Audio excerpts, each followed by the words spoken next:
My name is Derek Wall, and I'm the manager of Adult and University Programs here at the Utah Museum of Fine Arts. I would like to welcome you all to the UMFA, and thank you for being here this evening. Before we begin this special event, I would just like to acknowledge that the UMFA is situated on land which is named for the Ute tribe and is the unceded traditional and ancestral homeland of the Shoshone, Paiute, Goshute, and Ute tribes. The University of Utah and the Utah Museum of Fine Arts acknowledge the significance of place and the continued existence and contributions of Indigenous people who have lived on and cared for this land for thousands of years. We respect the sovereign relationship between tribes and the federal government, and we affirm the University of Utah's and UMFA's commitment to a partnership with Native nations and urban Indian communities through research, education, and community outreach activities. So, we're very thrilled to have you join us tonight for ACME Session, Day Without Art 2023. Every year since 1989, on or around World AIDS Day, December 1st, art museums close their doors, turn off their lights, or shroud works of art. This International Day of Action and Mourning is in response to the AIDS crisis, and it is called Day Without Art. It honors individual legacies, commemorates personal loss, and increases awareness and action to combat the worldwide AIDS epidemic, which has not gone away. Each year since 2014, Visual AIDS has commissioned and distributed a video program for Day Without Art, coordinating screenings at over 100 venues around the world. The Utah Museum of Fine Arts is proud to be one of those venues. Tonight, in partnership with Visual AIDS, we are proud to present Everyone I Know Is Sick, a collection of 5 videos generating connections between HIV and other forms of illness and disability. I just want to note that Visual AIDS is the only contemporary arts organization that is fully committed to raising AIDS awareness and creating dialogue around HIV issues today by producing and presenting visual art projects, exhibitions, public forums, and publications while assisting artists living with HIV and AIDS. It is a great honor to provide a space for this important, meaningful, and insightful work. I would also like to thank the following organizations that have made our event tonight possible: Visual AIDS, the University of Utah Honors College, the University of Utah History Department, Hope on Tap, UAF Legacy Health, and our sponsor, ZAP, Zoo Arts and Parks. So at the conclusion of the film, we will do a quick set change up here, and then we will have a panel discussion. And that will go for about 30 minutes, and then we will follow that up with a brief Q&A, and I think we're all ready to go. So please enjoy the shorts, and you'll see me in a little bit. Thank you.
It started with the stairs. I lived on the third floor at the time, and I couldn't go up more than 4 or 5 steps before having to rise. In that moment, my cap fell off from under me. I looked up and saw my head. HIV made me an old man before my time.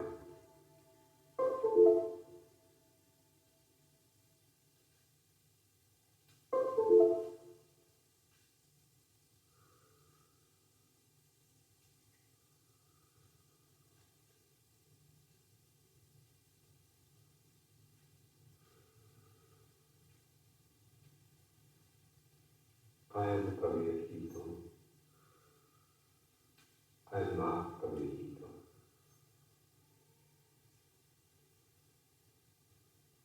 An ancient rhythm guides me to my forefathers and the steps of the ceremonial dance.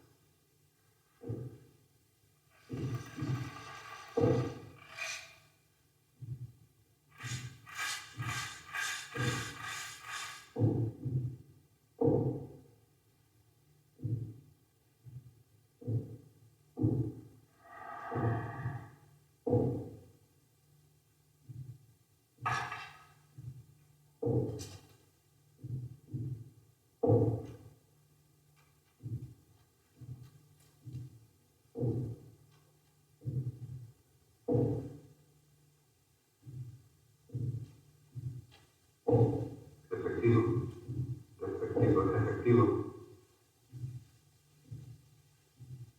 efectivo.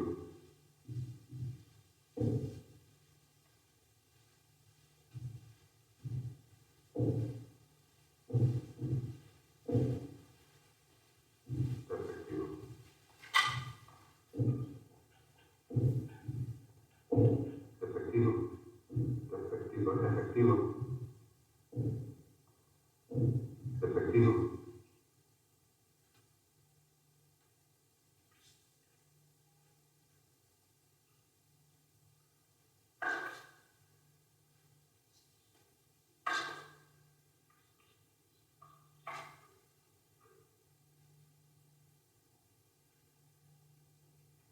El miedo y la ansiedad se convierten en parte de tu vida, la máscara que cargas.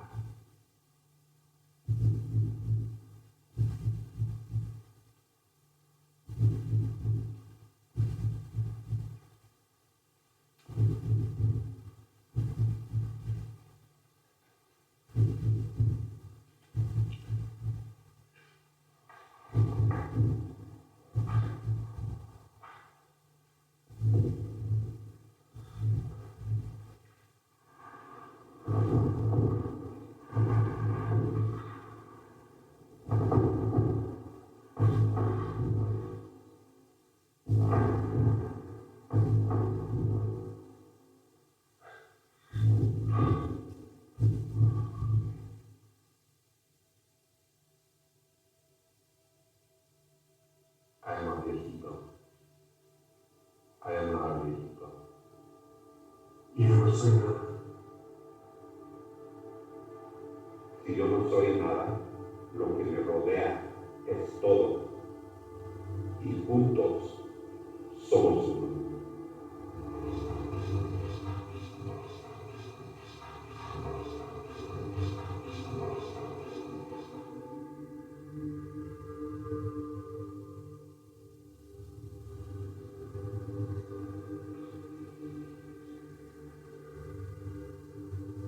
Y yo no soy nada, solo tú. Yo no soy nada, solo tú.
Because I know, I know可以享受同埋情緒。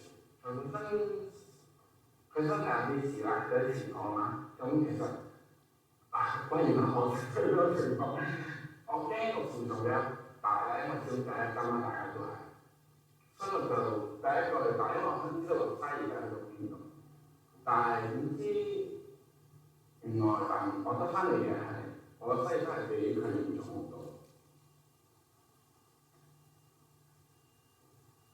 咁佢就係一味同我講話，原來喺屋企休息啦。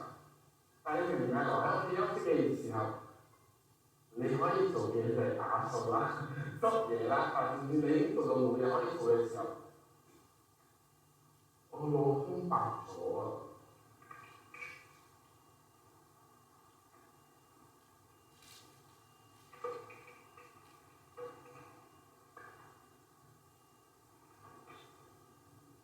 其實咧，我開嗰間醫院咧係我諗最高峰嘅時候變咗一間，專都係個 COVID 嘅 patient 嘅。咁我會諗翻攞嘢好嘅，有啲咩方法攞嘢咧？甚至算啦，唔理咁多啦，戴口罩就係啦。譬如翻嚟即刻先啦，但係對我嚟講係好大。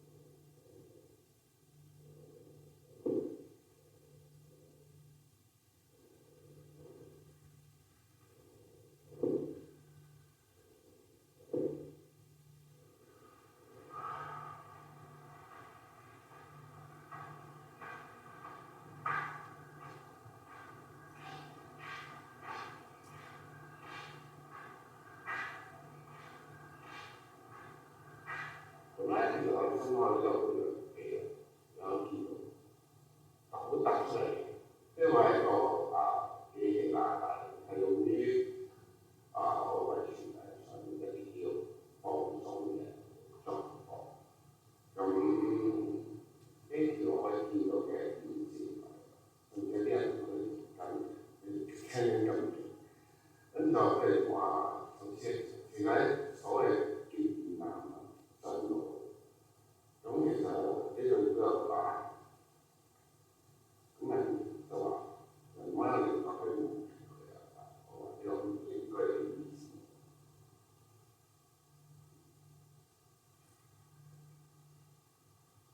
我係諗緊做咗出邊嘅係，我之前疫情嘅時候咧，我都係打完針，咁啲身體個狀況差好多。咁其實因為打完針之後咧，我喺度總之兩。因為我啲方法我真係舒服啲，因為醫生好翻啲意見俾我，咁我自己喺度用咯，即係我喺度天馬咁去上緊嘅樣嘢。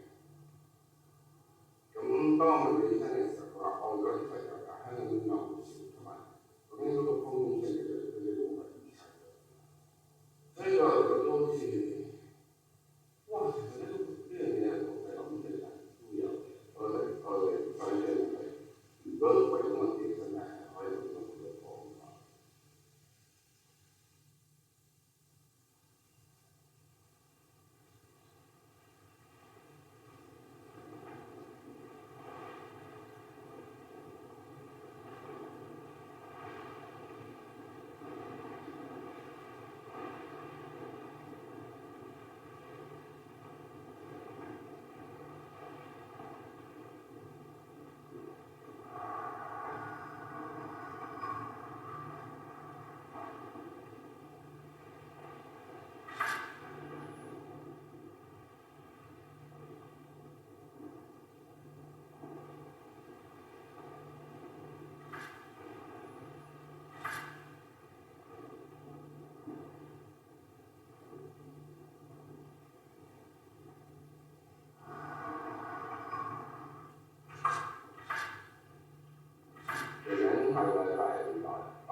over and out.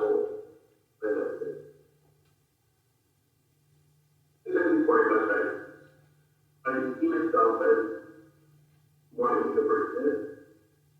So naturally, I just love to be alone. And whenever I'm alone, I'd rather be on my bed than anywhere else in the house. It has become a place of comfort. After I got there, the struggle is more like mental, emotional, more than physical. Okay, try in terms of like making sure that I am being a strong mindset and everything else follows. I like a little bit. Well, I feel like that is my place of solid free.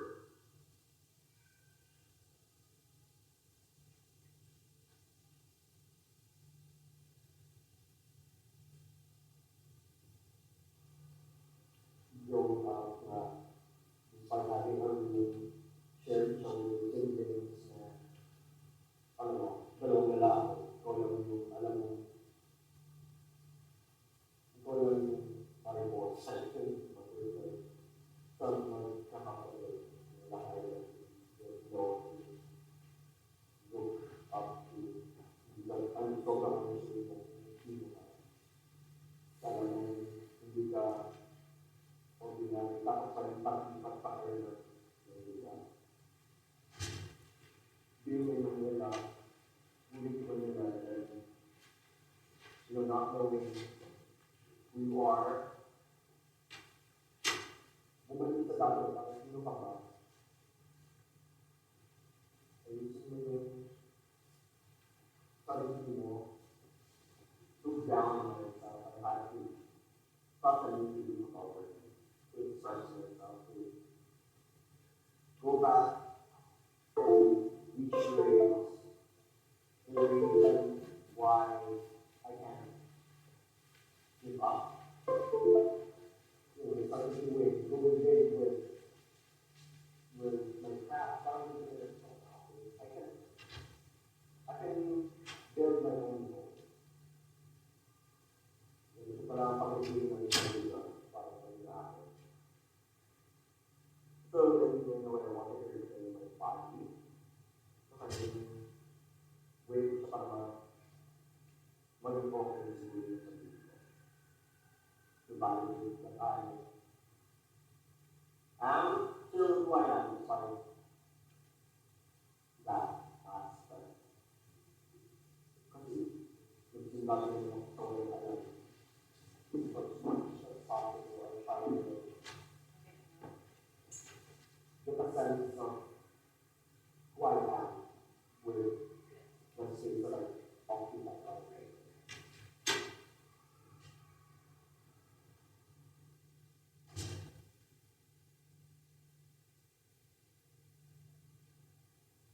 So it's about whole and environment movement. Is that? You did something. And then moving to the end of the practice of this. Obviously, what is up? And it's like,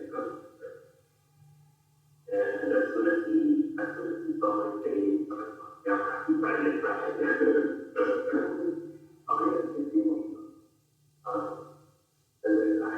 he told me about discerning it's never too late for you to be human. You want to go out there and that's it. And I hope that they did, because I was aware. Never even want this imagination that ever faced would ever be in that situation. And once I signed, I don't want you to think about it like this actually problem in mind, what I'm thinking about better is how I can support you to survive this. And yeah, so I guess that when it comes to like when to survive this, there's no way. There is someone you want to be very like interested to respect, you know,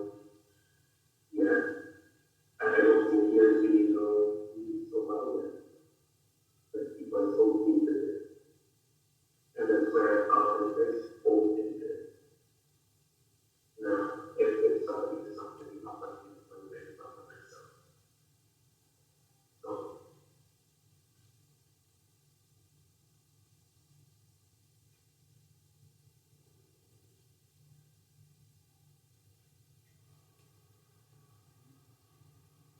I lost a friend last year.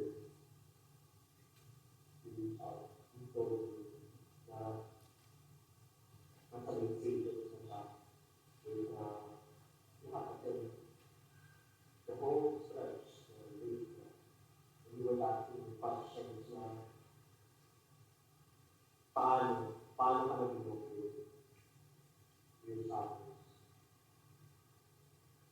Bakit ikaw okay? And just dami ko sinabi about you are, ano talk to you at this point, kasi despite having, you're okay.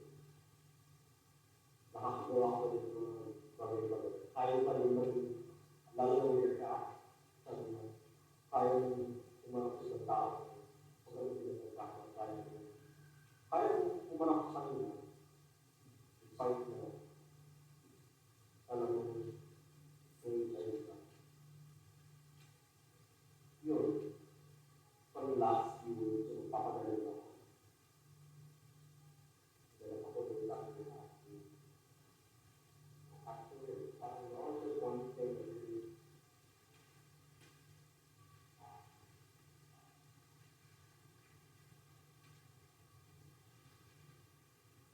very changed.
Using my hand, now you know.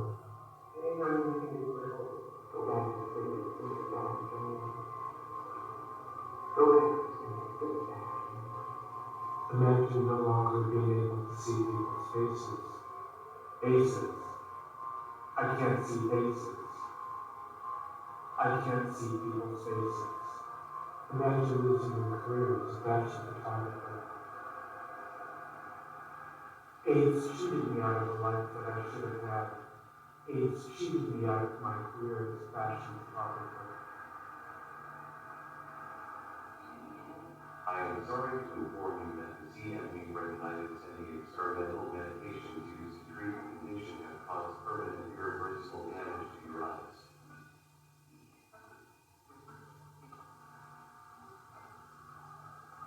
Imagine having to use vision prosthetics to read and being able to see only one word at a time.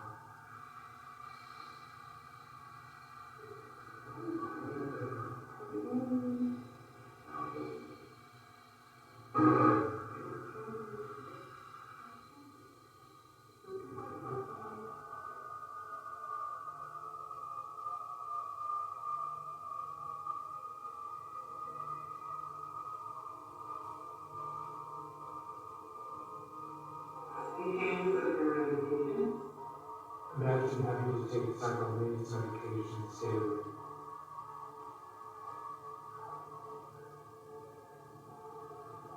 Imagine having to inject yourself with AIDS medication, which creates painful, irritating welts. Twice a day. The injections leave swollen welts under my skin. Imagine having disfiguring chaos lesions all over your face and body.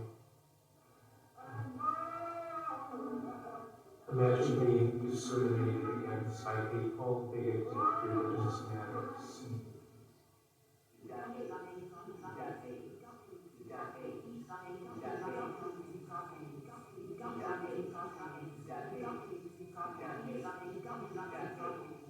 When I think of all that hateful bigotry against people with AIDS, it made me lose my faith.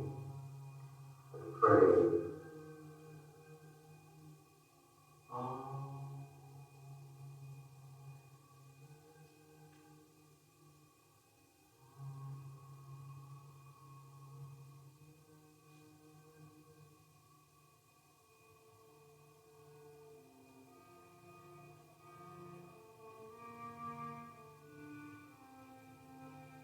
Imagine losing your friends to AIDS, who experience painful, terrifying deaths. It is not okay that my friends died terrible, painful deaths, and that they died way before their time. What a shame, what a pitiful shame. The most talented and creative people gone, way before their time. One of my friends asked me how I survived AIDS. That just broke my heart.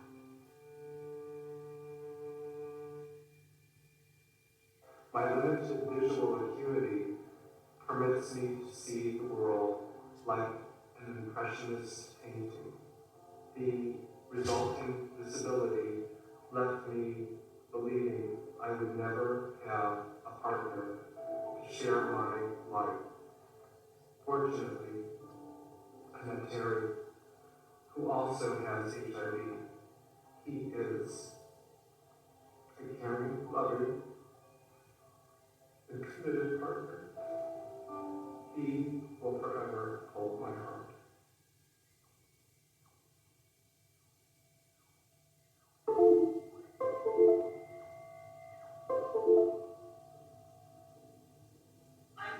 Find this wonderful. Imagine having to struggle with adaptive computer technology just to do your work. 4.5. Windows photos. 1.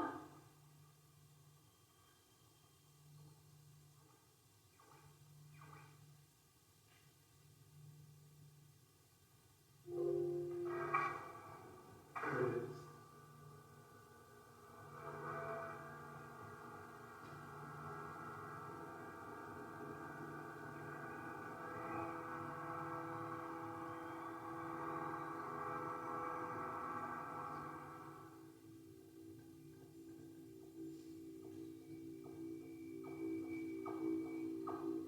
My blind vision series of self-portraits has become my most iconic body of work. For me, they are a painful reminder of what AIDS has done to my sight.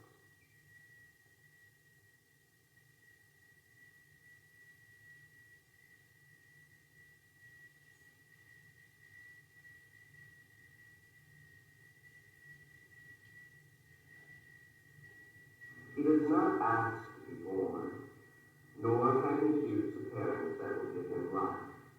In every respect, he is a victim of his environment, a child of circumstances over which he has no control. And if each of his transgressions were impartially investigated, it would be found that in 9 out of 10 cases, he was born innocent rather than sinner.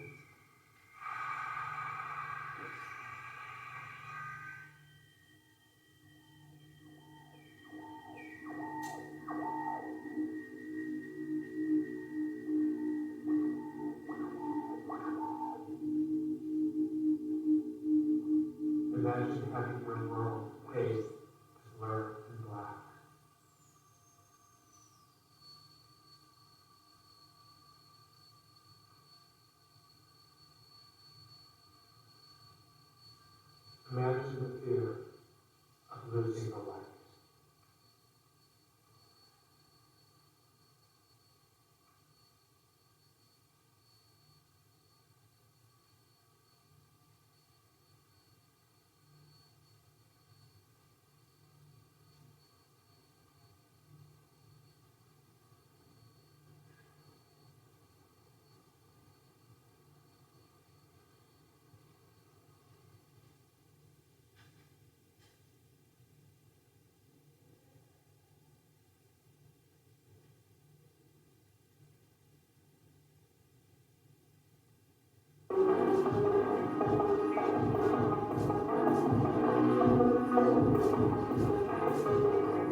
Todas as pessoas que conheci, se contasse que amei, foram enganadas, mentidas, testadas, torturadas, esterilizadas, enlouquecidas, medicadas, criminalizadas, envenenadas, manipuladas, silenciadas, abandonadas, esquecidas. Todas as pessoas que conheci, isso sem contar as que amei, foram feitas de peças, um jogo, manejadas a bel prazer do sistema, que leva tudo de nós como quiser, da forma que quiser. Ele leva, a gente se vê seguindo suas regras, na tentativa de esquivar, de sermos trocados por orgias do inverno, para fugir do camburão, da fome, do medo. Mas ele continua. Ele levou. Todas as pessoas que conheci, nem vou contar das que amei, foram assassinadas pela AIDS. Desejou o sistema fortalecer uma farmacêutica que veio a cura alguns, para quem ela já não significava mais nada.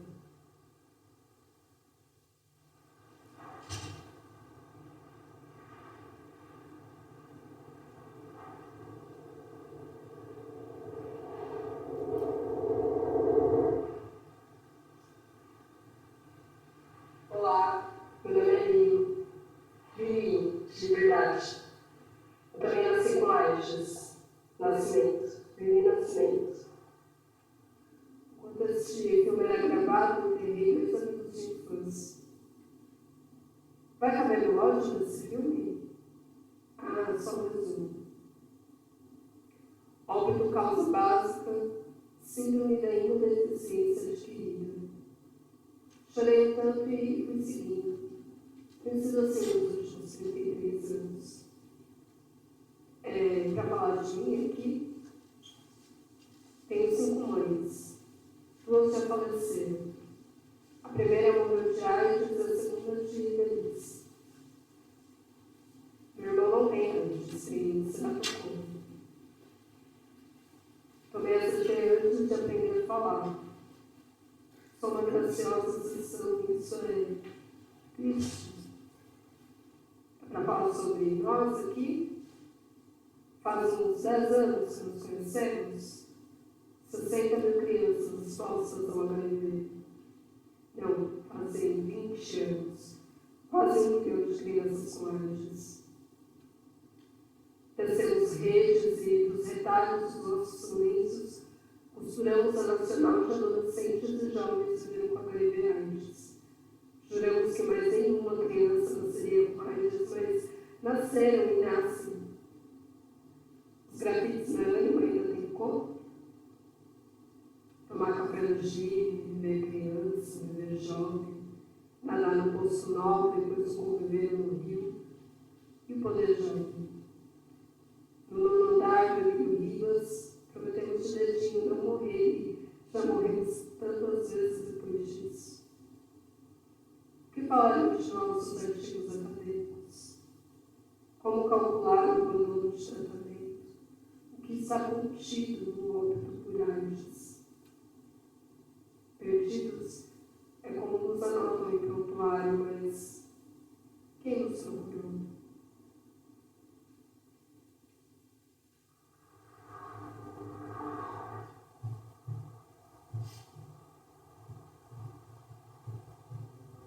Sou inclinada a me abandonar. Ela escreveu no contra-crente. Qualquer um que tenha entrado em contato comigo poderá ser tanto de amor que transbordei, e ainda assim, o amor por mim é escasso. Qual a qualidade da vida que estamos proporcionando para as crianças que seguem nascendo e crescendo como AIDS, insistindo no tempo, atravessando os anos, até caírem de cansaço no meio do caminho? Foram as crianças que, submetidas a diversas pesquisas invasivas, contribuíram para o avanço do manejo técnico do HIV. De retribuição, receberam somente o soporosa loucura e desafeto.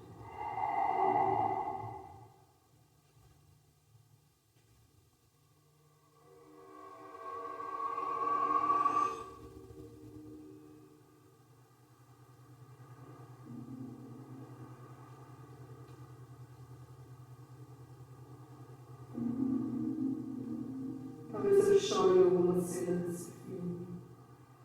Não era para ser sobre dor, mas a arte dos meus ossos, a memória, os dentes, os sonhos, os rins e os futuros. A arte estava na gaveta dos direitos humanos, carregada no cano da semi-automática da Secretaria de Segurança Pública, mirada na cara do pressão, com o dedo do Banco Mundial no gatilho, enquanto o Império ri e tomba nossos corpos negros como petróleo. A vida tem sido tão somente subordinada ao poder da morte. Da Venezuela ao Nepal, o tempo está acabando para as crianças nascidas com AIDS. Ontem, ela me escreveu: amor é sobre ação, e as ações do mundo estão sempre me dizendo que eu vou morrer, e provavelmente amanhã haverá milhares de homenagens sobre a minha importância, mas nessa vida, ninguém se importa se eu posso ouvir. Este corpo, estirado no ML, raras vezes vira dado, campanha, tecnologia, e faz o outro um sobrevivente. Este, por sua vez, não é o que permanece vivo, mas o que, para vencer, obrigatoriamente tem que matar. Os sobreviventes mantêm-se com a carga viral detectável, transmissível, e faz o jogo avançar. Ela descartou o leite que escorria de seus seios como lágrimas. Amor e azeite não se tomam com ilusões.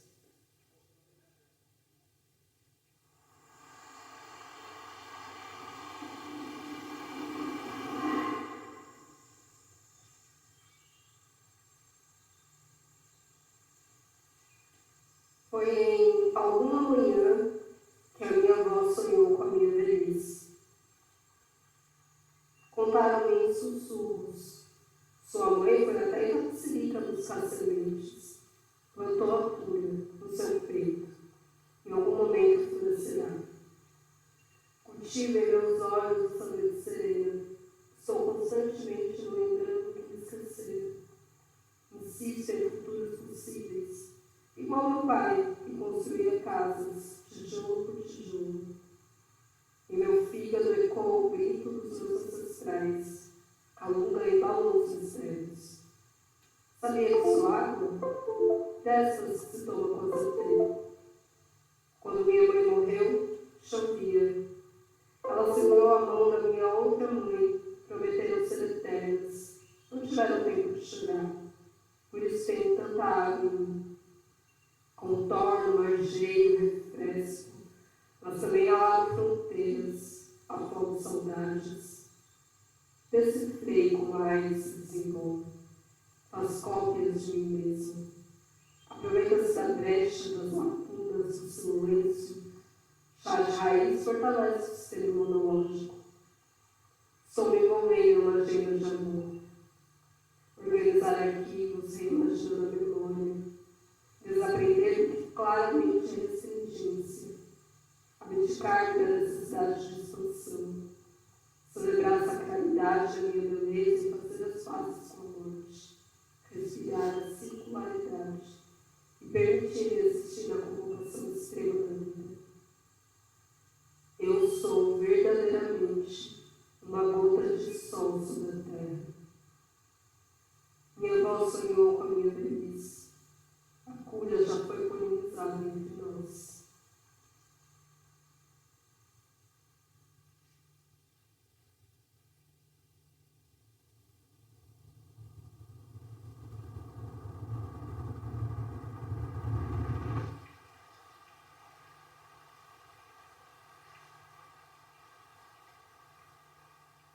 Eu queria estar muito, mano, tipo, lá na sua colação de grau, tá ligado? Mas eu vou estar aqui do outro lado. Mas, mano, a gente tá longe, né, mano? Tipo, a vida botou a gente bem longe geograficamente, mas eu, mano, lembro de você todo dia, obviamente.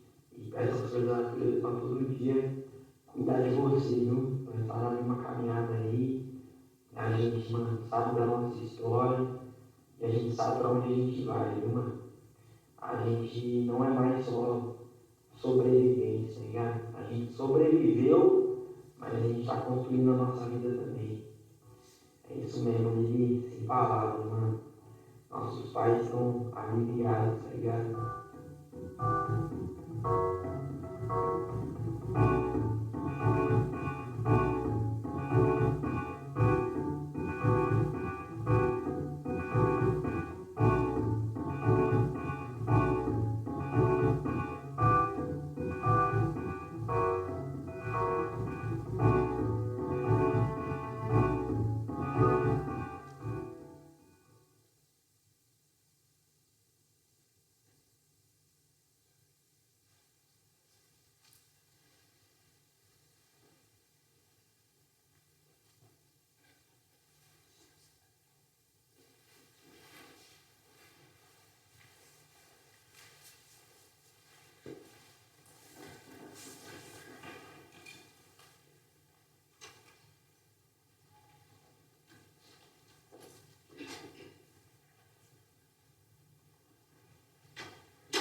Thank you, everyone. We're just going to do a quick set dressing.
I'd like to invite our panelists to join us on stage.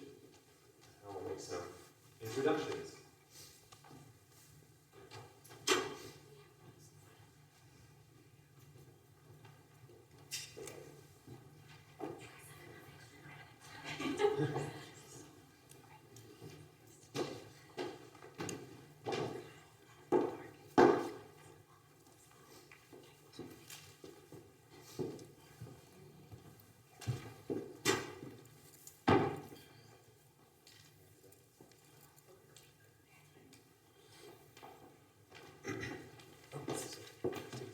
Our moderator for this evening is Jamie Solomon, Program Manager and Faculty at the University of Utah Honors College. Dr. Solomon's interests include contemporary art, curation, gender studies, queer theory, visual culture, subcultures, and alternative forms of politics. And they are joined tonight by our fabulous panelists, Emmer Afroz, CEO of UAF Legacy Health, formerly the Utah AIDS Foundation. Elizabeth Alice Clement, Associate Professor of History. Eileen H. Clyde, Professor of History and the Director of Graduate Studies for the University of Utah History Department.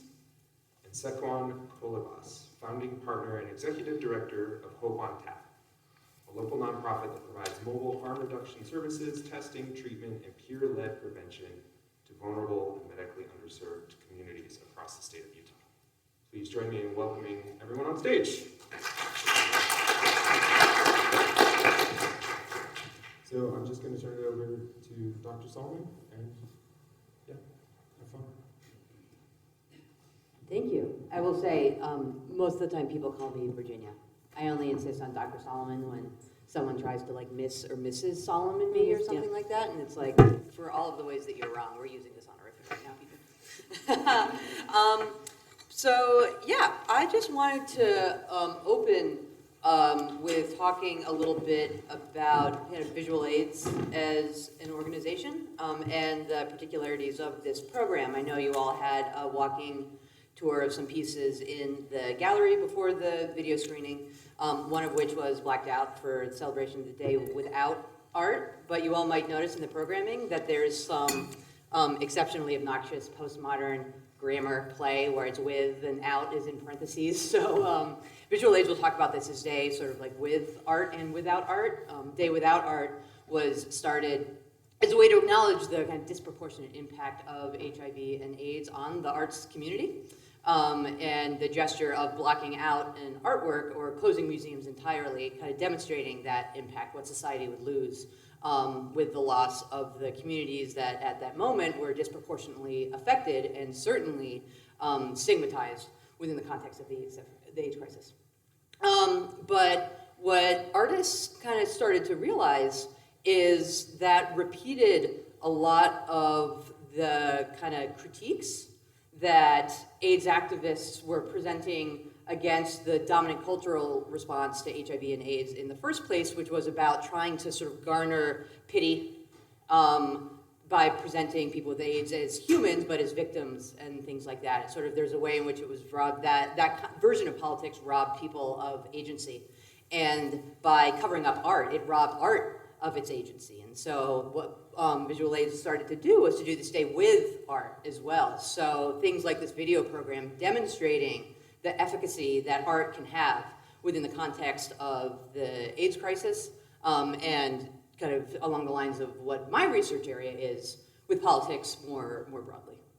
So, right, we kind of have this history of how AIDS activist art shows an overlap between art and questions of kind of health and public policy. And so I'm like elated at the constitution of this panel because I think that there's some really kind of cool ways that we can speak to that and speak to those overlaps, speak to ways that as much as Grand Fury made a claim in the poster that they made for the winter 1988-1989 season of programming at the Kitchen, which is an artist-run sort of space in theater in New York. They said with 42,000 dead, art is not enough. I think part of what this gives us an opportunity to think of is that art might not be the sole answer, but art is part of an answer. I'm a contemporary art historian. I've learned that when you're in Utah, I can't say I'm a contemporary Western art historian because people then think I'm like working on art about cowboys. But sort of Western Europe and the Western Hemisphere. But my work very much focuses on sort of queer art and the way that queer art thinks about different ways of conceptualizing what politics is more than just like governmentality and public policy and stuff like that. And so AIDS activist art is very much a part of my research program in that regard. And I'd love to kind of invite the rest of the panelists to talk about your work, your affiliation with sort of ongoing issues related to HIV and AIDS and anything else that you think might be a good extended intro. Great. I don't mind starting. So UAF Legacy Health used to be Utah AIDS Foundation. So we were founded in 1985 after essentially the local government refused to do anything about HIV. So at that time, there were 13 cases and quickly, obviously, evolving. So UAF formed around a kitchen table. And so now here we are, over 40 years later, have broadened our scope because of the kind of intersectionality of HIV, who it impacts, and the early movement of who was really helping to actually do things and help people, have broadened our scope to larger LGBT primary care, as well as being a center for HIV expertise in terms of medical care. So we really started largely as a supportive services agency, and in the very beginning, largely dealing with end-of-life care, and now have transitioned to really helping people thrive in all aspects of their health, and the many different meanings of what health is to someone. And so that's kind of the transition and the growth of UAF, again, to try and fill a gap. Utah is one of the only states that doesn't have an LGBT-specific community health center, and a community health center that doesn't focus on HIV and sexual health care. So UAF is happy to have just opened and started seeing patients to be the first in Utah to do so. Yay. See if I do this right. Oh, okay, yeah, hi. So I always have little notes because otherwise I just go right off the rails and it's going to be a half an hour and nobody wants that. So I both research and write about AIDS and of course teach about it as well. And my research and writing, I am looking at HIV/AIDS in Utah. So Emma and I know each other through that, and I do write about the Utah AIDS Foundation as well as other aspects of the epidemic here. We have an oral history project, which is housed at the Marriott Library and an archive. So if people are interested in just reading or using it for classes, all of those materials are available at the Marriott Library and you can access them there. And if you have trouble accessing them, which is sometimes a thing, you just grab me off the history department website. So we have an oral history project, we have an archival collection. We actually did a documentary film named Quiet Heroes, which premiered at Sundance and won an Emmy, which is a sort of an overview of the history of HIV/AIDS in Utah, focusing particularly on the medical people, but also some of the community people and the UAF who responded to the epidemic. It also isn't as grim as it sounds. It actually has an adorable middle-aged lesbian love affair in the middle of it, so it's a little bit more fun that way than your average AIDS documentary. And that streams on Amazon if you want to check that out, although the library also owns it. And then there's a book, right, which is pretty close to being done. And the book looks at HIV/AIDS in Utah, in part because it's AIDS in a conservative place, which is not something that we have in the historical, like people are not writing about AIDS in conservative, it's all about New York and San Francisco. I also focus on caregiving because most of the academic work on HIV/AIDS is either about politics or medicine or both. And I really wanted to look at what it meant when AIDS came to people's communities, to their congregations, to their families. And I wanted to sort of say, what was it like to actually confront HIV/AIDS in general, in these smaller, more intimate spaces rather than in political or medical spaces. The epidemic in Utah was largely an epidemic of white men who had sex with men, although people of color were and still are, I assume, overrepresented in with people who have HIV relative to their proportion of the population, which is true across the country as well. And I think Utah's epidemic was as white as it was because Utah was as white as it was at the time.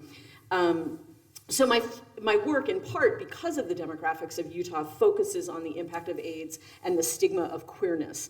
And I argue that AIDS began actually the hard process of destigmatizing queerness in the United States. Before AIDS, straight people saw queers as a danger to family, right? Pedophiles, attacking marriage, all that kind of stuff. And what HIV does is it brings straight people and gay people together in joint caregiving. So caregiving for people with AIDS, particularly at end-stage HIV, is enormously labor-intensive. HIV in many ways is obviously about death, but it's also about disability and illness. And disability is hard, and it's hard to care for, and it takes time to support people.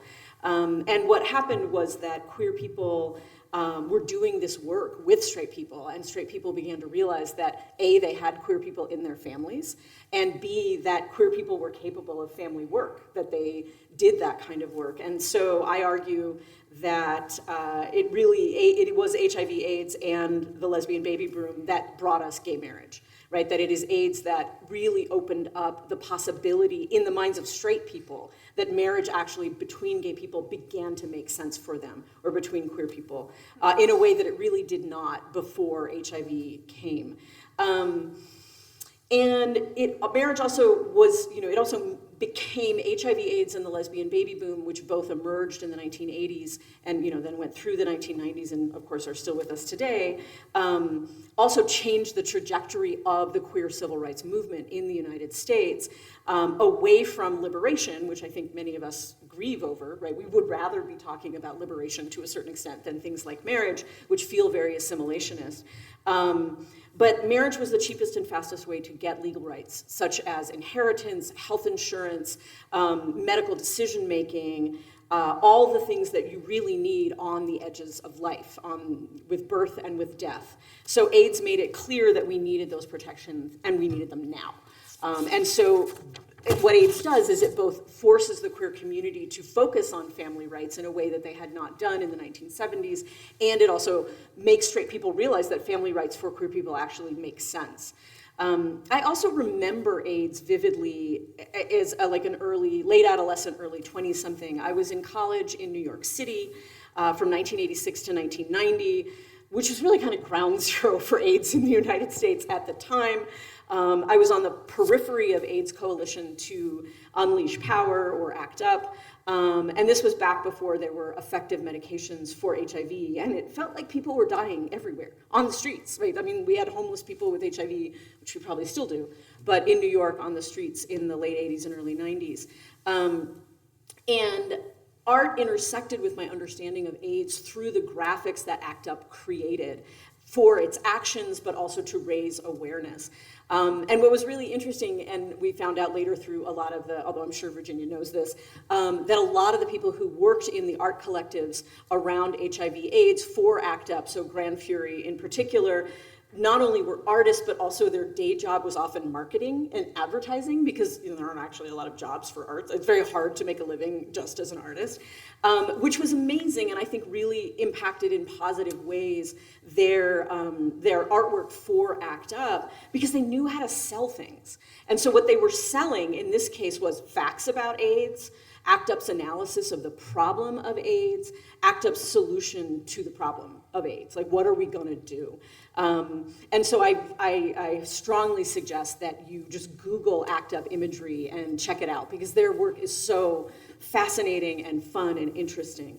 And their message in many ways was about reforming how we do healthcare in the United States. So ACT UP demands universal healthcare, which of course we still don't have, but also how we set research priorities, how we develop and test medicine. But also it had a very strong focus, and sometimes a divisive focus, on racism, sexism, homophobia, and the problems of poverty and social class, and how they impact healthcare in the United States. And like the videos that we saw today, much of ACT UP was also invited collaboration across lines of identity, right? So the videos today were from all over the world, and people experiencing HIV infection all over the world. And asking not just for allies, but also for accomplices in the work of defeating AIDS. And what I see in these films, and particularly in that last film, the one that was in Portuguese and was about children born with AIDS, was an anger, right? ACT UP was motivated almost entirely by anger. Its emotional habitus was anger and rage. And the most direct way, or that film to me, was mostly about anger at the pharmaceutical companies who have profited off of AIDS but have not stopped it, and anger at the governments who encouraged pharmaceutical companies to make money off of these things rather than to actually end them. And I really appreciated that piece had that anger in it, and that anger combined with grief, which is, again, that feeling that AIDS was for most of us in the 80s and 90s, was a feeling of grief that then motivated anger. And just to give you something to be angry about, in the United States, a queer black man has a 50% chance of contracting HIV in his lifetime. For Latinx men, that is 25%, and for white men, it's 11%. So AIDS has sort of run in the channels of racism and sexism and homophobia and class bias that were already carved in the United States, and it encompasses all of those stories. We could end AIDS. We have the medication, we have the money, we just haven't made the commitment, because as a nation, we do not value the lives of people who have AIDS now, either here or around the world. Because the issue really isn't AIDS and HIV. The issue of AIDS is an issue of stigma. It is racism, it is sexism, it is homophobia, it is poverty that are continuing this epidemic that we could end if we wanted to. And so until we decide to end those plagues, we are not going to end AIDS. Thank you.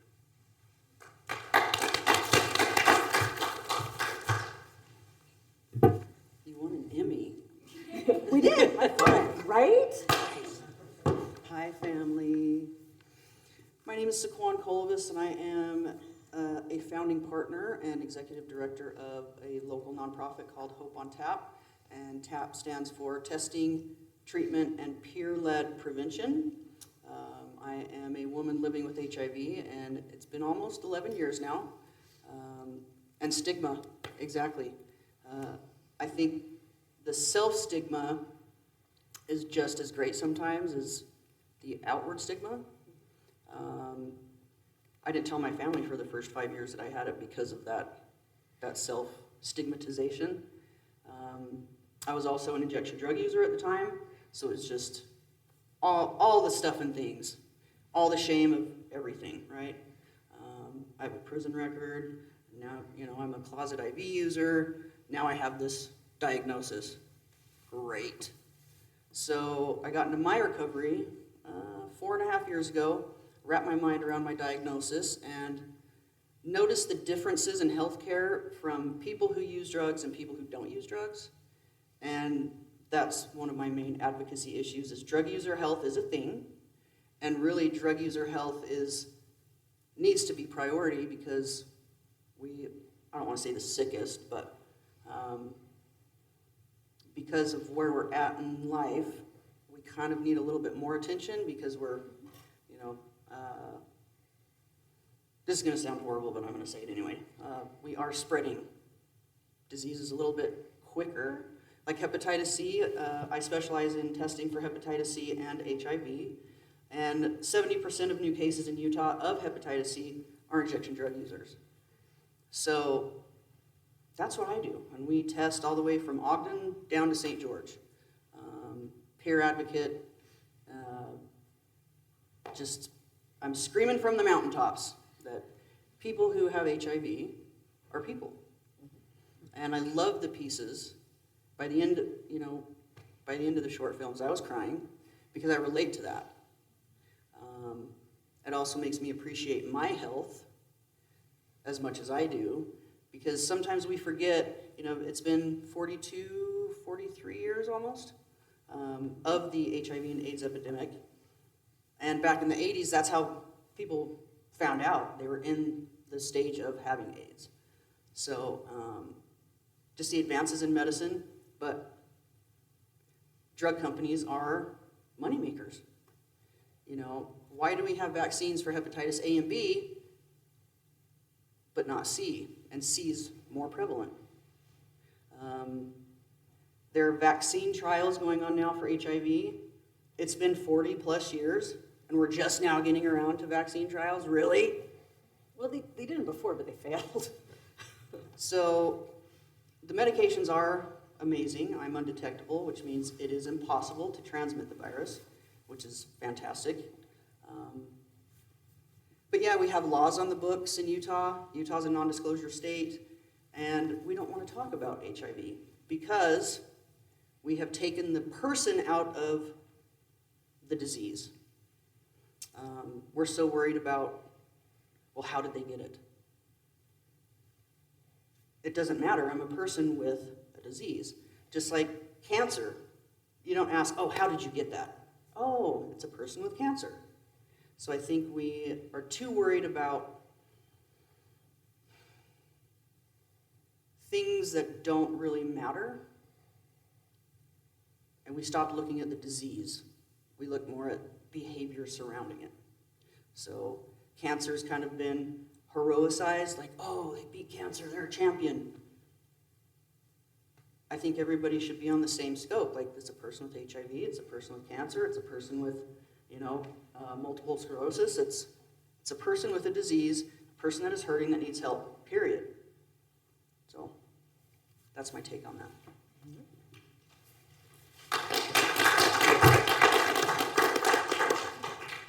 And man, basically all of the things that I was hoping to talk about have come up already, and so I had to choose which one to start with.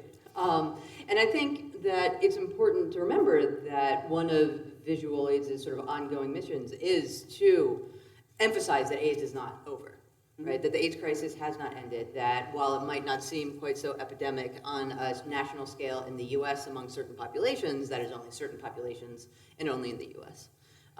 And so I think that, you know, with what you all three of you spoke to, speaks to that. And I guess for starters, we've gotten to this a little bit, but I'd love to hear some more just about sort of people's thoughts about the video program, what themes stood out to you, and maybe particular themes that stood out in relationship to the work that you do.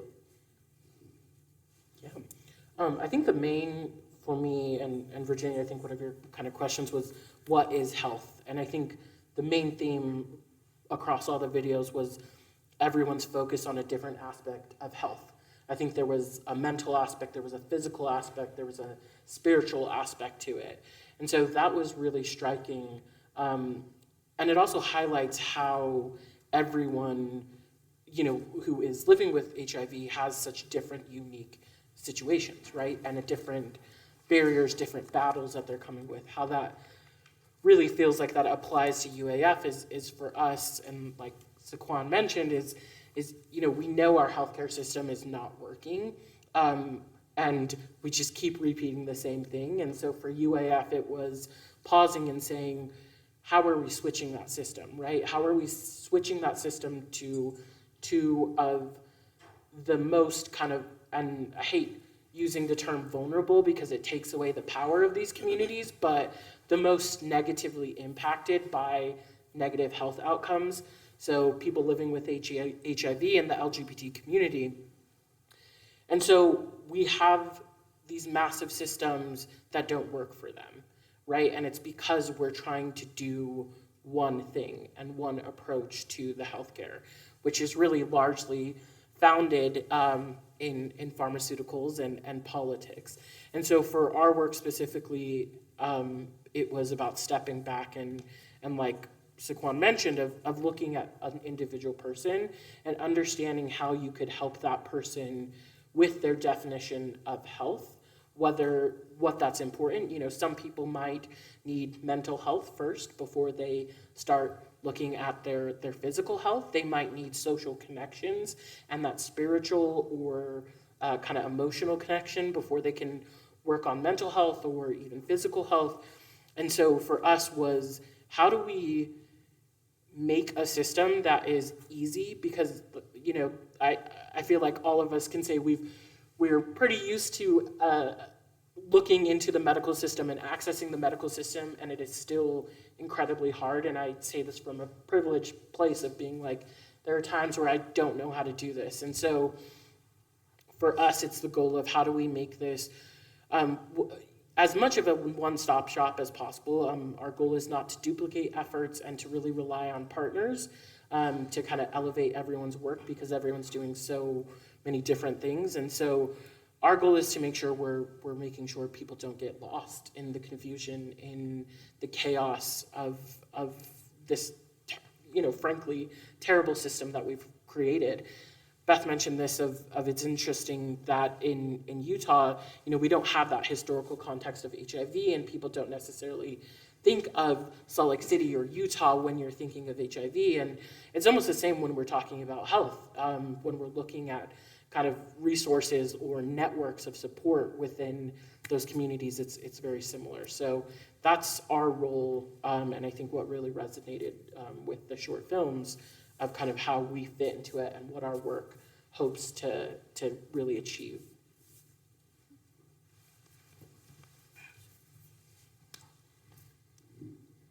So I really enjoyed the films as well, and I think one of the things that we need to remember, both about AIDS in general and particularly AIDS in Utah, is again this issue of stigma and the difficulty that people have in seeing past stigma to extend compassion and care for people, and how HIV has interacted with different stigmas at different times. Right, so early on in HIV, the stigma was very much about queerness, and then And it continues to be that as well, you know, especially here in some ways, just because queerness is still so stigmatized here in ways that it really is not in a lot of other places.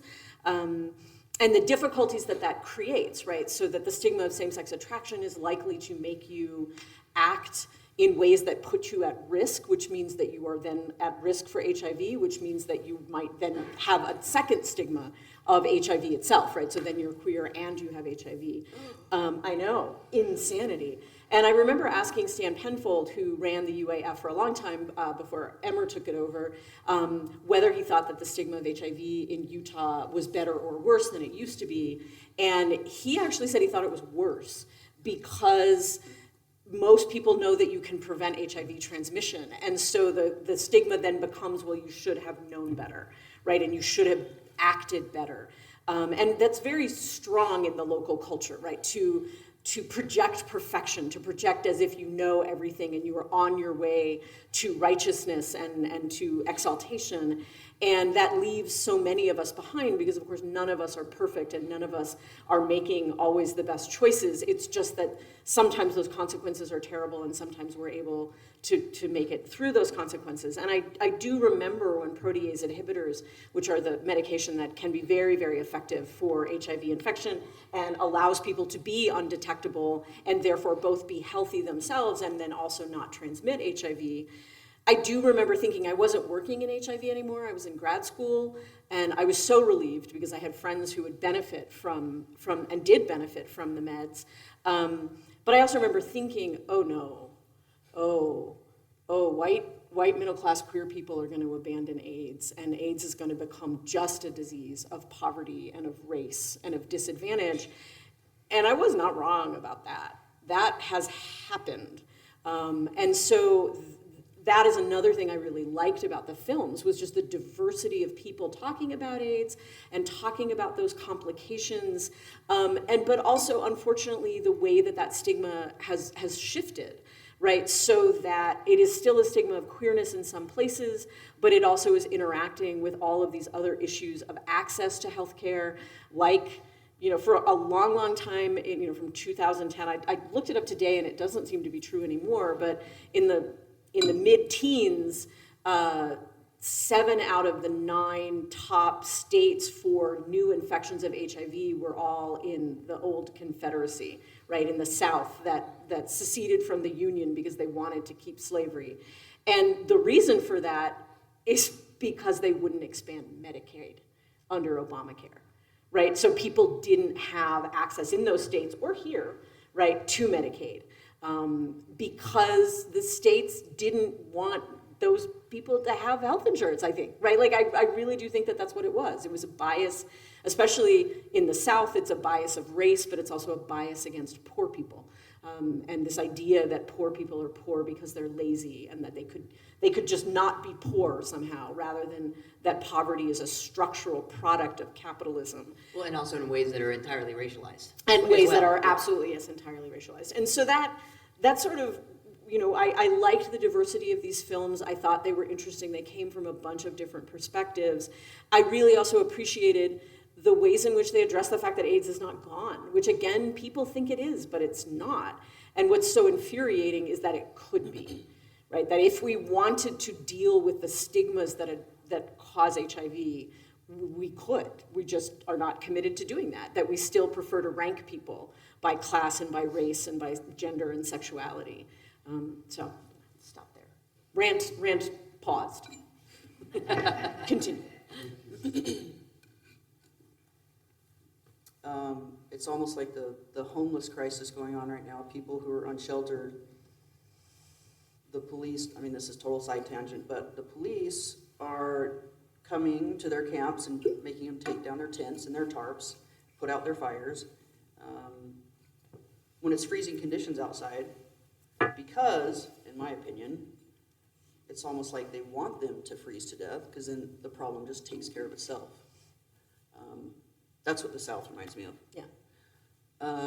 Utah sees about 125 new cases of HIV a year. Last year, our numbers went up and disproportionately affected communities of color, Latinx, Native, and African American. So it's definitely not gone. Unfortunately, we are one of those states that is kind of stuck in the 80s. I teach HIV, hepatitis C, and STI awareness and prevention workshops, and some of the questions I get blow my mind. I had a guy come up to me after, and he goes, "You can really get HIV from having sex, are you serious?" Yeah, you can. What? What rock have you been living under? Well, I thought you only could get it from blood transfusions. I just, from that little kid. That's how he learned about it. He saw a documentary on Ryan White, so he thought it was strictly blood transfusions. Mind-blowing. And then I had another girl, this is a couple years ago, come up, and she was rather angry. She's like, "I know you're lying to us. You can't have HIV. You're a girl." Oh my gosh. So if I was going to lie about something, I definitely wouldn't glamorize having HIV. But the films do bring up the fact that HIV and AIDS are very still much a thing. And the intersectionality with COVID, I think, is interesting because when COVID first hit, it was, mandatory lockdowns and face masks, and everybody knew about it. Kind of like the gay cancer in the 80s. Oh my gosh, stay away from, all the stigmatizing and horrible things that were said. But now it's like COVID, nobody really talks about it. Nobody really wears face masks. It's not, but it's still there and people are still dying from it. I feel the same about HIV. Nobody really talks about it anymore. It's like, oh, HIV, yeah, well, not in my town. I do want to send a shout out to Puerto Rico because Dr. Novello is an HIV/AIDS doctor in Puerto Rico who has successfully eliminated perinatal HIV and AIDS. I can't remember how, I think it's been almost 10 years. Has it been 10 years? I'm asking you like you know. I'm the historian, I don't know. 10 years? I believe it's been 10 years that there has not been one case of a child born with HIV and AIDS to an HIV positive mother. So shout out to her. I think that's amazing. But yeah, it's still a struggle. It's still a fight. And I would really like to see commercials on TV. So you see the St. Jude's Children's Research Hospital for kids with cancer, right? Sorry to keep bringing up cancer, it's just the first thing on my mind. I want to see a St. whoever's Children's Research Hospital for children with AIDS. But you don't, because we don't want to talk about that. It doesn't matter how someone acquired it. Like I said before, they need help dealing with it. So I was actually asked very early, I think it was my first year after being diagnosed, I made the mistake of telling someone I obviously shouldn't have. And they looked at me, they're like, "Well, you only get HIV if you're a whore or a junkie. So which one are you?" I'm like, well, I actually got it from a monogamous relationship, thank you. Well, monogamous on my end anyway. Yeah, that's always a problem. Yeah, but the stigma is the biggest thing we need to fight with it. And Utah is still a lot of good old boy counties. That's the fight that we're up against here. So, thank you. My least favorite, mind-blowing student response was, so in teaching like the Grand Fury, Kissing Doesn't Kill, and the Read My Lips kiss-ins and things like that, and sort of offhandedly, presumably, everyone would know that it was a sign of the state of disinformation and lack of information, that people thought that you could contract HIV from touching a doorknob after someone who had seroconverted or sitting on a toilet or something like that. And at a previous institution, I had a student say, "Wait, you can't." So, I mean, the more examples of it's the ongoing state of what seems to me what's coming up in what folks are talking about here, but I think also coming up in the films, is that there's kind of a long-term, both historical and also generational impact of stigma. And there's a way, I don't know if it came up for other folks, and just sort of in the interest of size, I think that maybe we can kind of keep on with our questions, but open up the conversation to everyone. And so if folks have thoughts and want to weigh in, please feel free. I won't make you all move up to the front of the room so we can hear you, but know in my heart that's what I want to do. But the way in which it seemed like stigma and trauma sort of like had echoes with each other in these. And I would just wonder if folks had thoughts about that or how you see that sort of ramifying in terms of the medical practices that you're trying to engage with. Yeah, so kind of similar to how Saquon mentioned, one thing we saw in terms of trauma from the epidemic when COVID hit is a lot of our clients who had been impacted immediately kind of connected the COVID pandemic to the early epidemic of HIV. And so that was an interesting kind of mindset in navigating that in medical space where we are actively giving people medical case management and trying to get them to engage in care and engage in mental health services.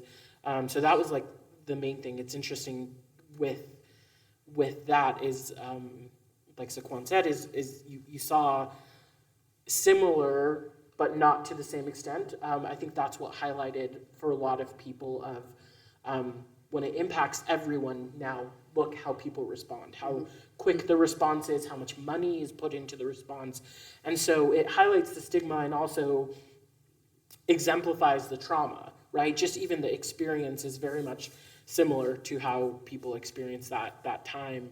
And so navigating that was difficult. I think the one thing that we don't necessarily talk about in terms of HIV is how much HIV prepared us for the COVID response. Mm-hmm. So a lot of colleagues and a lot of the researchers were pulled from HIV to then do COVID, and Dr. Fauci is one of those people. But there was a lot of expertise, and even within the community, a lot of people had to kind of jump from HIV and sexual health to then lend itself to COVID. So things like contact tracing within COVID, again, like Saquon said, is unfortunately very focused on how did you get HIV, but in terms of COVID early response, that's what they also did, was contact tracing, and look at that from actually all of the trainings and stuff are from the model of HIV.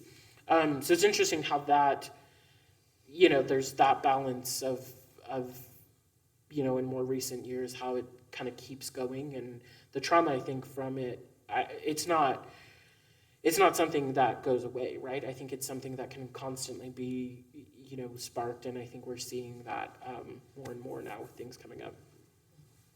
I don't know if you guys had this experience, but when COVID first broke and everything shut down, I was resentful. I was just like, nothing shut down for AIDS. You people didn't stop anything. And it was so interesting because I was sort of in the middle of it to the degree that like one is as an undergrad, right? But like New York City really was in terrible shape from 1986 to 1990 when it came to HIV AIDS. And people were homeless and dying of AIDS on the streets and on the subways. You could see it. Because end-stage HIV, especially if you have Kaposi sarcoma, is written on the body. You can see it. And I remember when COVID hit, I was like, oh my God, they're shutting everything down. They never shut anything down for us. And living in the 80s and 90s with HIV, it was really interesting, like just around HIV, it was very interesting. It felt so isolating because so many people didn't know anything about it, didn't care about it. Anything that they did know about it was stigma, and nothing shut down. It was just like, those people over there are going to die and they deserve it, and that's where we are, right? And so that was an interesting interaction for me. It was just my own feelings of anger around, like, okay, yeah, sure, I'll be shut down in my house, but like, why didn't they shut anything down for us? And they're still not shutting it down, right? And they're still not putting the resources into it that they should. And I found that very entertaining. There was a really good piece for Vox, like, I don't know, maybe 3 or 4 weeks into the shutdown, that was written by a journalist who was a lover of a man whose papers I was using in my own research in San Francisco. And at the very end of the piece, he did a very early COVID HIV comparison, and number one on the list was, the government will not save you. And I just remember thinking, that's true, right? That we need to save ourselves. And I think, when I think about also trauma and HIV, for me, so much of it is around not just the trauma of HIV itself and what it was like for that generation. And it wasn't just one generation, but particularly one generation of gay men were hit so hard, right? Because it's circulating in the 70s, but they don't know, right? And so, by 1983, 50% of gay men in San Francisco were HIV positive. Like, we had the data, and knew that that was basically true. And so there was this generation of mass death, which is one of the reasons why I like the title of the series, Everybody I Know Is Sick. And I kept messing up in my notes when I was writing about it, because I kept writing, Everyone I Know Is Dead, which is another thing that generation experienced. But there's also the trauma itself and trauma from stigma is what is accelerating the HIV epidemic. Right? It is the fact that people are made to feel that their queerness or their drug use or their poverty is somehow their fault, and therefore they are not worth saving. And that is just a dynamic that was in HIV from the beginning and is still in HIV.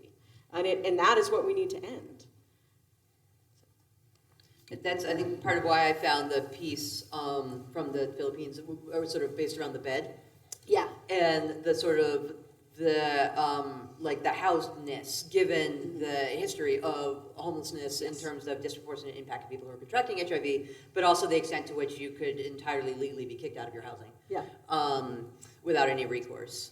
And so then I feel like there's a conversation, maybe we can get to it, or maybe there's too many amazing things to talk about with this program, but about care, right? And about sort of like alternative systems of care that develop precisely because of the lack of government response and the lack of knowledge for the conventional medical system to be able to help take care of people, and how that maybe continues to impact how we think about health and care and things like that today.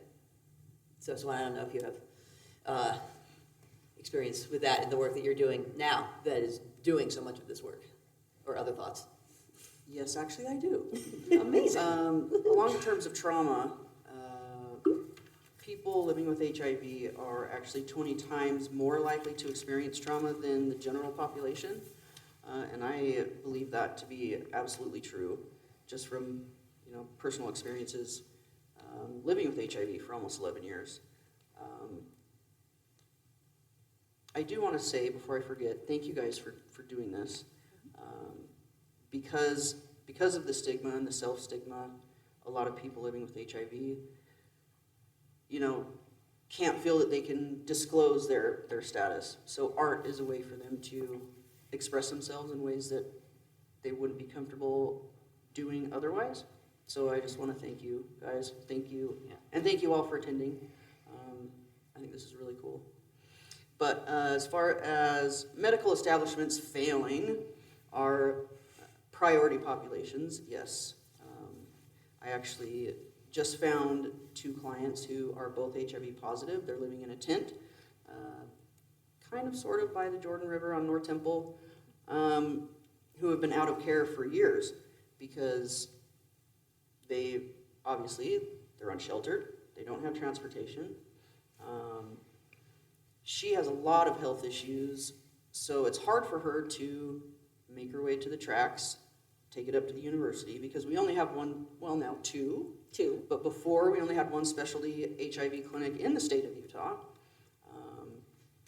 So to make her way up there and be there on time is extremely difficult. Both of them are still actively using, and I don't know if anybody in the room is a user or not, but we really don't like to be on time for things. It's hard. So unfortunately, there's a rule: if you're 15 minutes late to your appointment, they won't see you. You have to reschedule,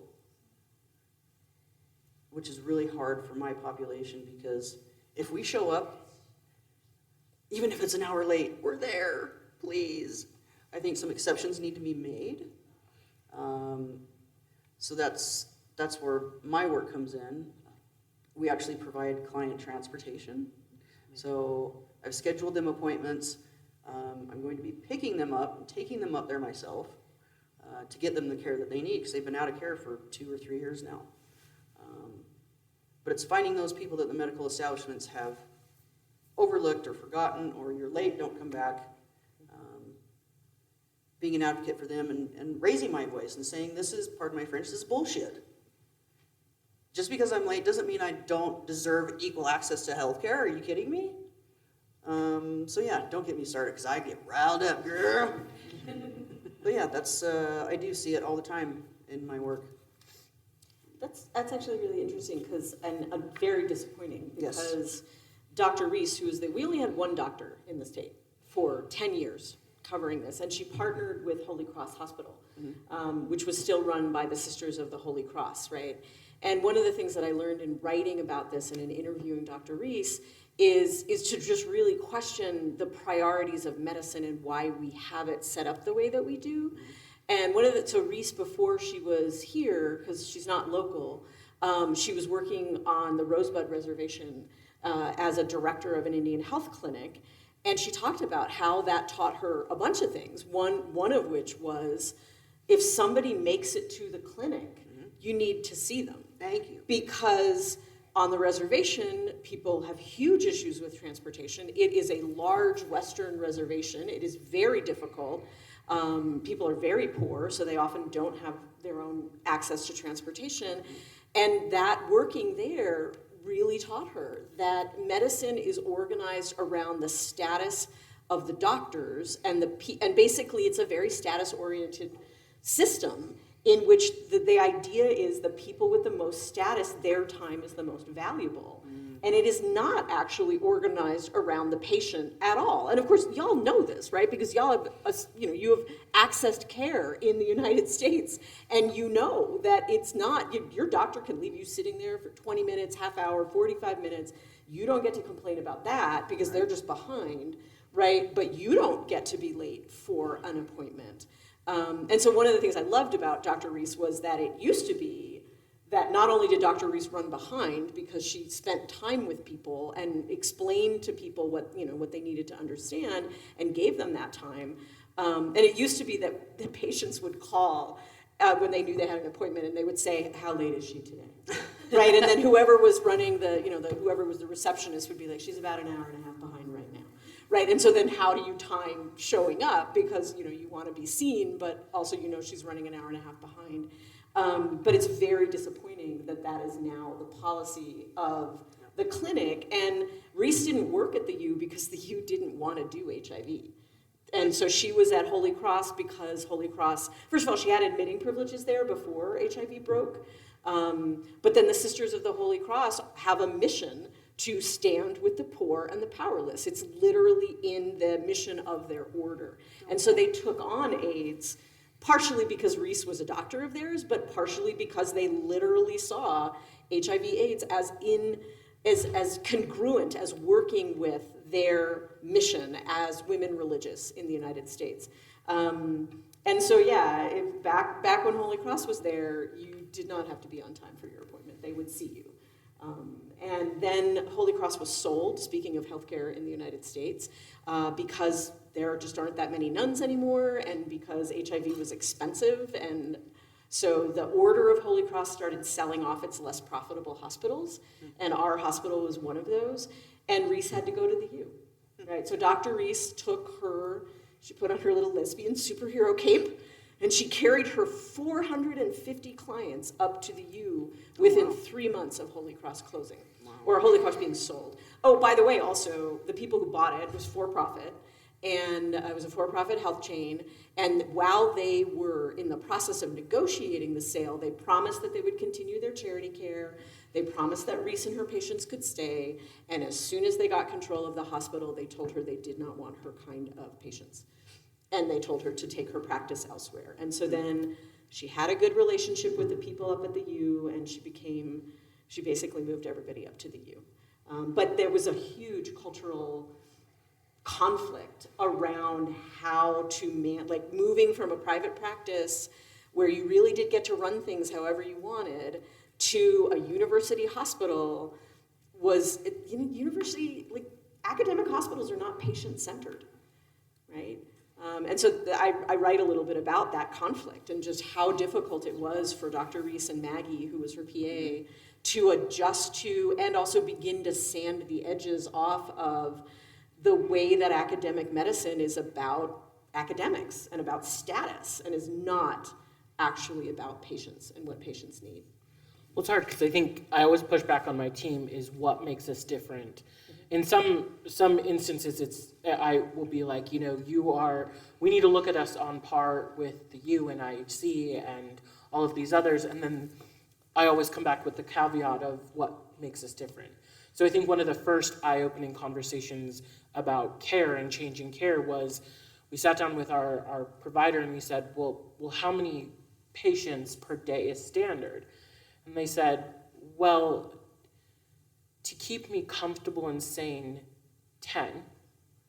I'm used to doing 15 to 20 because I had to meet certain performance metrics for the hospital.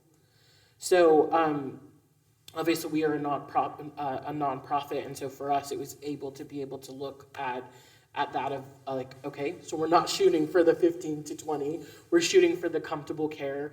We're also like very careful of who's on our team, which we have a luxury of being able to do that, where like we have providers who can tell the scheduler of this person is going to show up, but they will show up 40 minutes late. So push back that appointment slot, pad my time in between.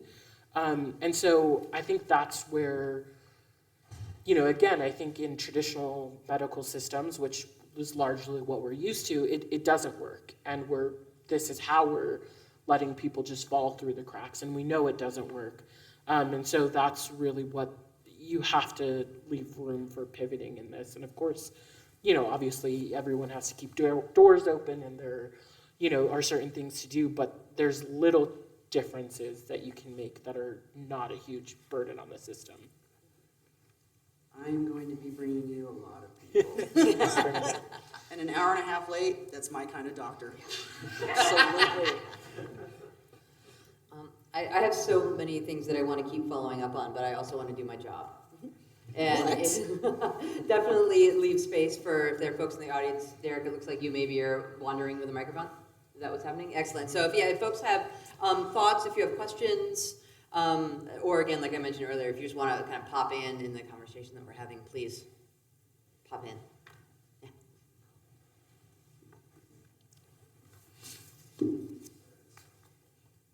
I can be really loud. Yeah. Incredibly loud. So I feel like we've had a common evening theme, both in films and in conversation, and all based around systems. So whether that be a cultural system, we've talked recently a whole lot about the glass ceiling of the medical system, and then also like governmental systems, community systems, and all those systems almost essentially, since this epidemic started back in the 80s, leading to almost increasing and feeding the stigma. So the four of you spend your whole life and days trying to like break that stigma down. And I'm sure many of us, we all came here for a reason this evening, but we probably have our own ways of working through the stigma. But for those of us who may be really lost in the stigma, and then also get lost in that glass ceiling and the systems, and some of us who are just stuck in the systems because that's how we feed our families, help us with something that is tangible that each one of us could take home to start breaking down the stigma. Yeah. So I worked for the state in Utah for quite a bit of time, and I'll be honest, my goal was to go in and see more of me represented in government, both at the local and the federal level, to be able to say, you know, this is someone who's a person of color, who is gay, who knows the community that this is disproportionately impacting and can make a difference, right? And I very quickly learned that I couldn't make that difference at the state, very frankly.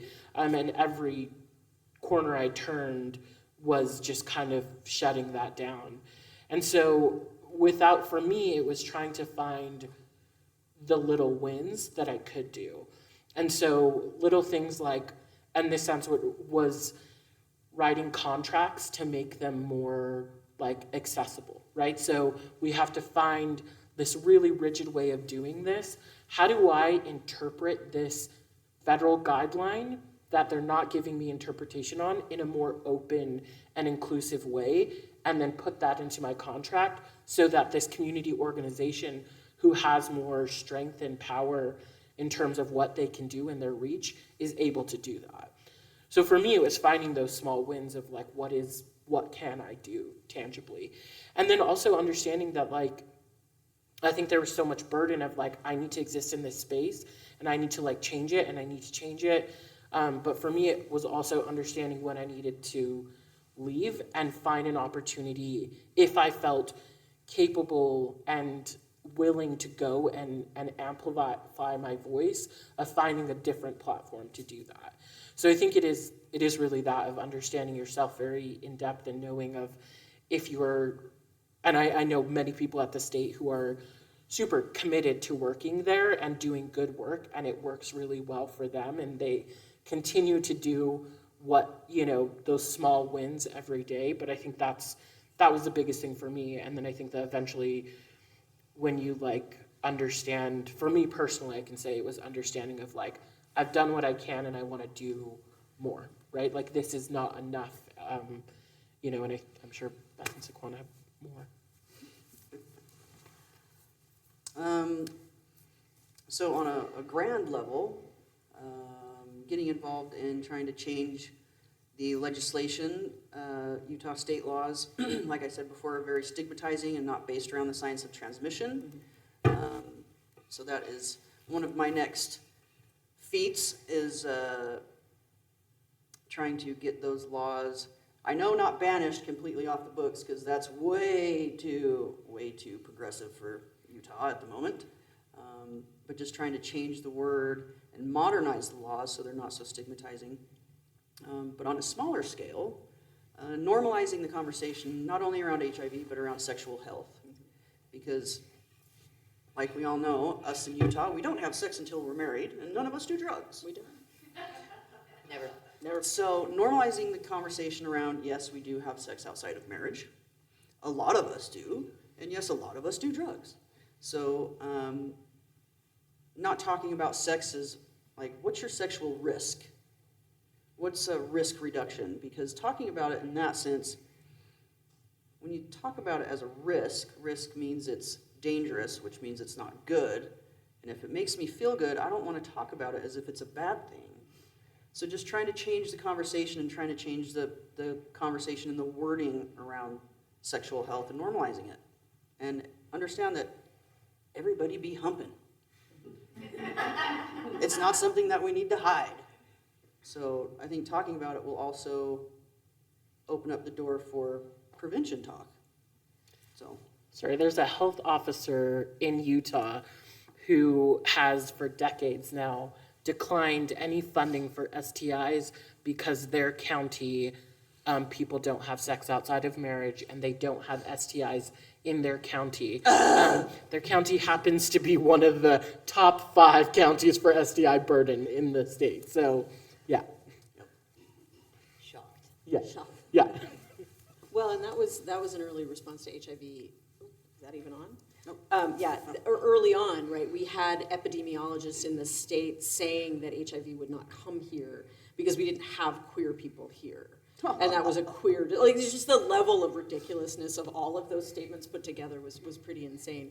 One of the things that really bothers me about the whole Stan Penfold HIV stigma is higher now, with this idea that you should have known, is we're an abstinence-only state.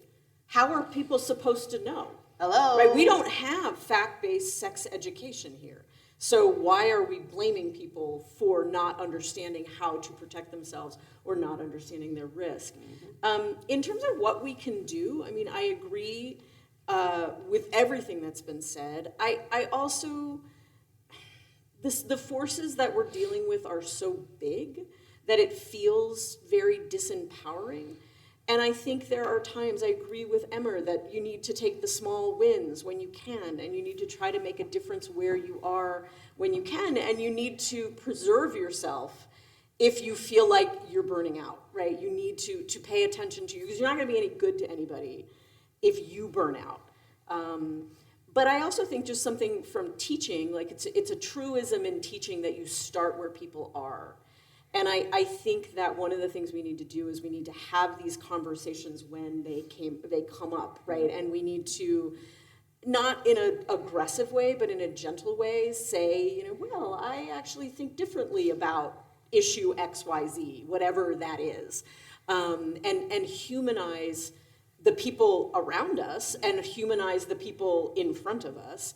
I also think we need to work on our coalitions. I think we need to work together to deal with the issues that we face together. And there's always divisions between different communities because people are different, and that's okay. And I think if we start from the position of people are different and that's okay, then we can make more coalitions and we can get more done. Like, this legislative session is gonna be a nightmare. Right, it is, it just is, and we're gonna need to show up, and we're gonna need to show up when they attack immigrants, and we're gonna need to show up when they're not providing services for the homeless, and we're gonna need to show up when they attack trans people, and we're gonna, we need to do those things. And I think it also is very helpful to just understand that there's so much that we don't know about other people and other people's lives and also systems, right? So, I'm a dyke. I came out in the 80s. I didn't know a lot about trans folk, right? And I have learned an enormous amount in the last 15 years from my trans and non-binary students. And being open to being wrong, being open to not understanding something, but then saying, oh, I don't understand this. Maybe I should ask somebody who does, right? That is really helpful. And I know that's not like a specific thing to do, but I'm a historian. I don't do public policy, but I mean it does feel like that's where we need to be. First of all, we do need to pay attention. Democracy is at risk here, nationally, et cetera, and people are getting hurt. And that's something that I just find so infuriating about politics in Utah, is that so much of it appears to be like posturing, right? And playing to the base as if nobody's being hurt by a ban on, trans health care for youth, right? There are people being hurt. There are absolutely people being hurt. What's astonishing to me, and maybe this is also about stigma, is that they're hurting their own children, right? Because queer folks, trans folks, we're scattered throughout the population. Everybody has them, right? And so when I look at those politicians railing about the transgender movement or whatever, right? And this is my own obsession because there's all kinds of nonsense going down on campus, but I'm like, this isn't even about vilifying immigrants or vilifying African-American people or whatever racism you've got going on. This is about vilifying your own children. There but for the grace of God go you, when it comes to your kid or your grandkid or your coming out as queer, coming out as trans, needing help dealing with stigma that you yourself have built up. But again, that's just my rant. But I mean, really just trying to meet people where they are and to say, what can I learn from these people rather than what can I teach them? Can I add one thing? Go. You just made my whole night saying, I'm a dyke. Thank you, it's true. I love that. One thing is, if you do meet someone living with HIV, don't say you're sorry. I've had a handful of people over the years be like, oh, I am so sorry about your AIDS.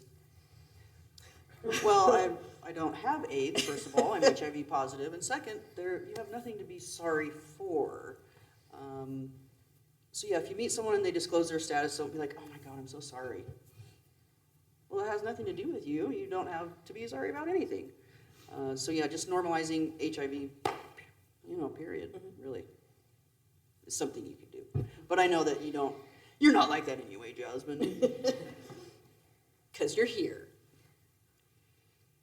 All right, so I'm going to respect the last part of my job, which is getting you all out of here on time and to bed at a reasonable hour.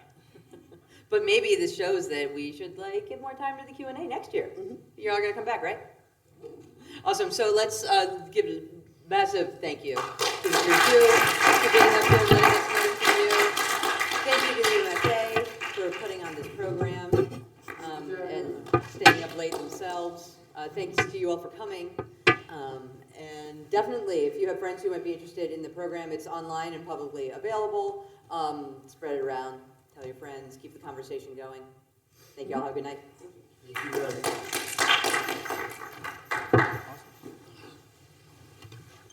Excellent. This was really cool. Yeah, it was fun. It was really great to meet you. You too. Yeah, wonderful meeting all of you. Thank you so much. Get those people to the clinic. Not on time. It's so frustrating. Well, one thing that we didn't get to talk to, but I think, so a lot of what my work is about is the AIDS crisis is a crisis of meaning production. Yeah, right? yeah, yeah, absolutely. And so like the production of meaning of what counts as health.